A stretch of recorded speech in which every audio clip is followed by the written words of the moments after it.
আপন আপন মানসিকতা অনুযায়ী একটি বক্তব্যকে কিভাবে গ্রহণ করা হয় তার একটি সুন্দর উদাহরণ দেওয়া যেতে পারে। একজন ডাক্তারকে অতিথি বক্তা হিসাবে মদ্যপায়ী এক ব্যক্তির দলে বা মদ্যপায়ী এক ব্যক্তি থাকে, তাদের সবাই আমন্ত্রণ জানানো। মদ্যপান কতটা স্বাস্থ্যের জন্য ক্ষতিকর তিনি চাইলেন এটা বোঝানোর জন্য একটি পরীক্ষার মাধ্যমে জোরালো বক্তব্য উপস্থাপন করবেন। তিনি একটি পাত্রে নির্ভেজাল মদ এবং আরেকটি পাত্রে বিশুদ্ধ পানি নিলেন, আরেকটি কেঁচো নিলেন।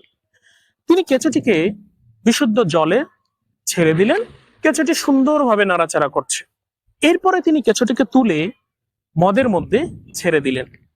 প্রায় সঙ্গে সঙ্গে কেঁচোটি টুকরো টুকরো হয়ে মদের সাথে মিশে গেল। তিনি প্রমাণ করতে চেয়েছিলেন মদ আমাদের শরীরে কতটা ক্ষতি করে। এই প্রমাণ দ্বারা তিনি বুঝাতে চেয়েছিলেন।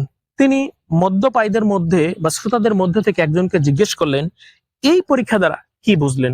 মদ্যপায়ীদের মধ্যে থেকে একজন দাঁড়িয়ে বললেন যে মদ খেলে পাকস্থলীতে কেঁচো জন্মায় না।